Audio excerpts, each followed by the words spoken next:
Good afternoon. Whatever part of the world you are at today, we done a lot of videos. We done a lot of content and we got way more stuff coming up on this channel. But how you can support this channel is go ring the notification bell, pause the video right now and just press like. Or go ahead and make a positive comment on the page what we're doing. Okay? So blessing to everybody who watch this channel. We are growing and that's how we can work together to grow the channel.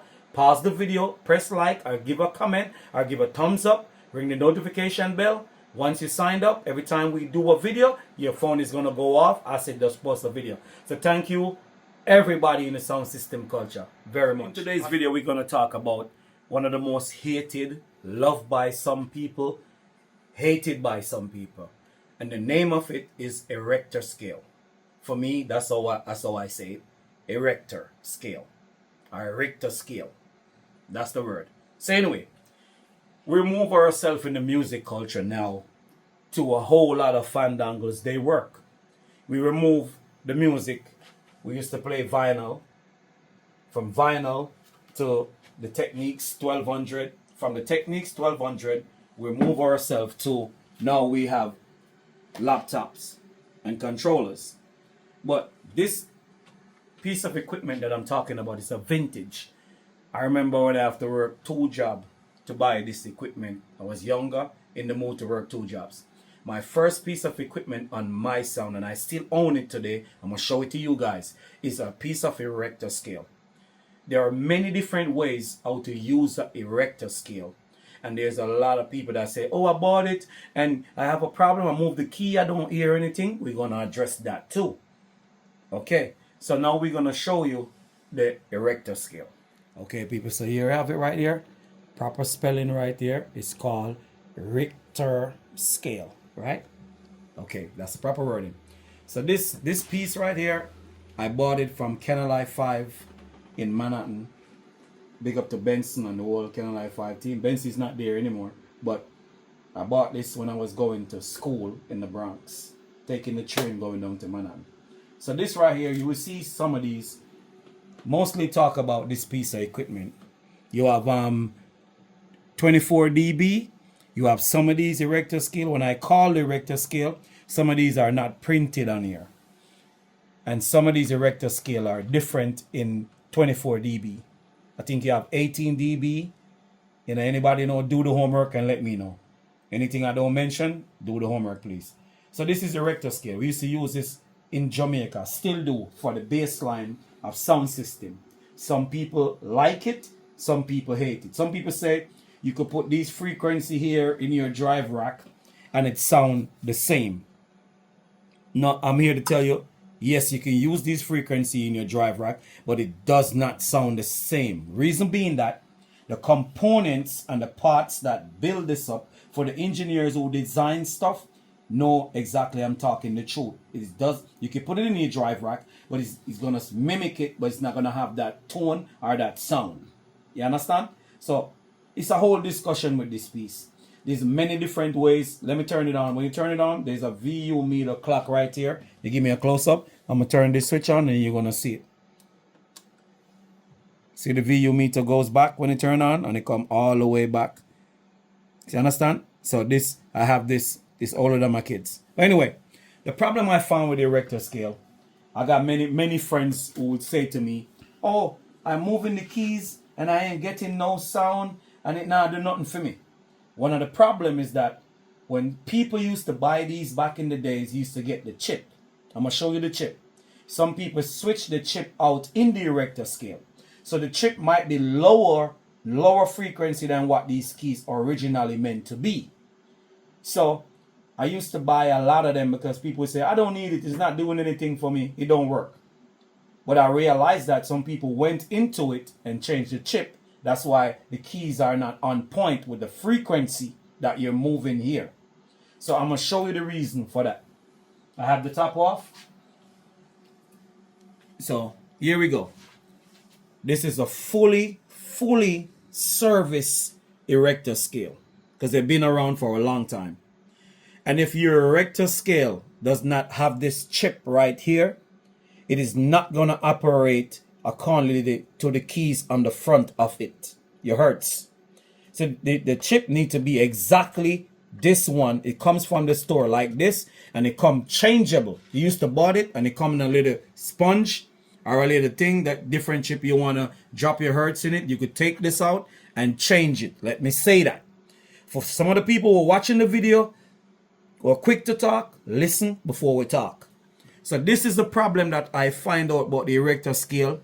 I bought and sell a lot of these. This is a trade secret that I'm not supposed to tell anybody, because not everybody is knowledgeable enough about this chip in it. Some people don't even know there's a chip in it. Some do.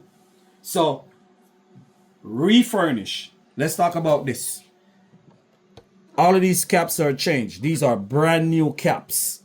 After a while, these caps are dried out. Anybody that fix electronic could come know that I'm telling the truth. These caps dried out after a while. When these caps dry out, the equipment does not sound the same after a while. Alongside the older amplifier, then we use the big caps. So now, this have the correct chip in it. Come from the factory, come from the company like that. So, many different ways how to hook up this equipment. I have some trade secret about how to hook up this equipment that I'm not going to speak about, because I promise people I won't say anything about it. Not until the other day, I've learned a different style, how to use the Richter scale on my sound. Like I said, it is preference. You don't have to use it. If you like the equipment and just want to keep the vintage going, you can put it on your sound. You don't have to. But for me, in my culture, let me say it. In my culture, we use the Richter scale.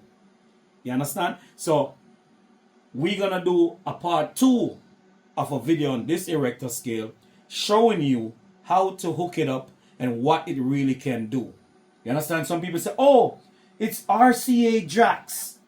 I don't want that on my sound. There are ways to get around that. That will be in part 2 video.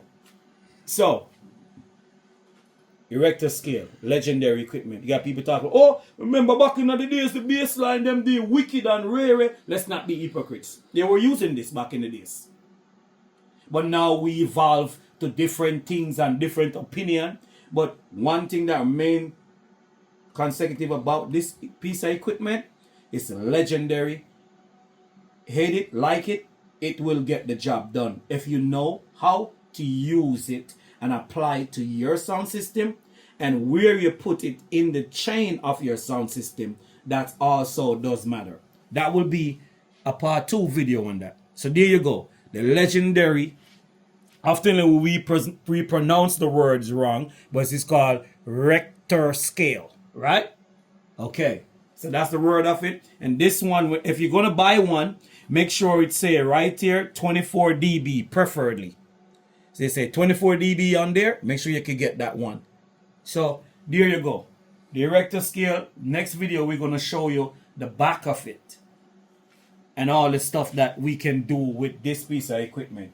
The boss, I look for me funny, so I'm going to show the back of the equipment, but I have certain things where I have set up around here upon it. So let's go back to that now. Bam. This is the back of the Richter scale. Pronunciation right. So this equipment also too, most people use it on bass line. If you look here, it tells you. You can use it, you got a crossover on this piece of equipment here. Back in the day, they used to use it for your highs and your bass. You can use it and you can loop things through here what you want. You can loop an equalizer through here if you want. That's your preference. Or you could go right here and just use the EQ right here. Some people just use the EQ right here. Some people will loop it with the EQ and the wobble, the famous wobble tone that we hear right here that you press. The famous wobble tone. You turn this and they go boop, boop, boop, boop, boop, boop, boop, boop, boop, boop, and in tones. And it's there for also a reason. The frequency are there for a reason. But some people that went over their head, oh, me not like it. Oh, it ain't this, it ain't that. Everybody went to digital. But it still got use on sound system today. So I'm not here to bash it. I'm just letting you know that there are things that we can use on our sound. It's called preference. If you like the vintage, you could go with the vintage. If you like digital, you could go with digital equipment. But for me, I like the vintage piece are the heritage of a Jamaican baseline for me. Preference. So until then, here we go, the legendary Richter scale. And if you notice, now back then they used to use, this is very important tip too. They used to use gold. If you can look at the tip up here, they used to use gold so the thing ground properly. Other than copper, this is the best conductor on a piece of unit. And here we used to have a microphone here that you put to your bass box and you listen to the frequency of your bass box on the scale around there. So it's many different ways how this thing can be used. It can be used as a tool for your sound, or it can use as a bass line. So it's come down to preference. So there we go, legendary Richter scale. And don't forget, when you buy one, make sure you got this chip in it. Unless you need a lower frequency, but this chip is the right chip in the Richter scale. You understand? So big up to everybody who watched the video and compliment what me I do. We have some people quick for talk and quick for, I can't stop you from talk, but me I bring knowledge to our culture. That's what it's about. So there would we say, I said out.